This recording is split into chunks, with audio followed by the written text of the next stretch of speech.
ભરૂચની અયોધ્યાનગર સોસાયટીના એક બંધ મકાનને તસ્કરોએ નિશાન બનાવ્યું હતું, જેમાં તસ્કરો આગળની ગ્રીલનો નકુચો તોડી મકાનમાં પ્રવેશિત રોકડા 1.5 લાખ અને સોના ચાંદીના ઘરેણાની કિંમત ₹21.19 લાખ મળીને કુલ કિંમત ₹22.69 લાખની મત્તા ઉપર હાથફેરો કરીને પલાયન થઈ ગયા હતા. ઘટનાની જાણ થતાં જ એ ડિવિઝન પોલીસે દોડી આવી તસ્કરોનું પગેરું મેળવવાની કવાયત હાથ ધરી છે. ભરૂચ જિલ્લામાં ઠંડીની શરૂઆત થઈ ગઈ છે, ત્યારે તસ્કરો પણ સક્રિય હોય તેમ લાગી રહ્યું છે. તસ્કરો બેખૌફ ચોરીની ઘટનાઓને અંજામ આપી રહ્યા છે.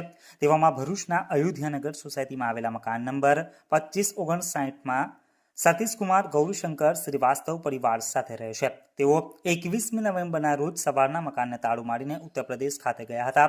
ત્યારબાદ આજે સવારે 3 ડિસેમ્બરના રોજ સવારે 5:01 વાગ્યે પરત ભરૂચ ખાતે આવ્યા હતા. તે સમયે તેમનો મકાનનો મુખ્ય લોખંડનો દરવાજાનો નકુચો તૂટેલો નજરે પડતા જ તેઓના હોશ ઉડી ગયા હતા. ત્યારબાદ મકાનમાં તપાસ કરતા લોખંડની તિજોરી ખુલ્લી હોય તેમાં ડ્રોવરમાં મૂકેલા સોના ચાંદીના દાગીના તથા રોકડા રૂપિયાની ચોરી થઈ હોવાનું માલુમ પડ્યું હતું. આ અંગેની જાણ તેઓએ ભરૂચ એ ડિવિઝન પોલીસ મથકે કરતા પોલીસ મથકના પીઆઈ સહિતનો સ્ટાફ તાત્કાલિક સ્થળ ઉપર દોડી ગયો હતો અને FSL ડોગ સ્ક્વોડની મદદ મેળવી તપાસ હાથ ધરી હતી.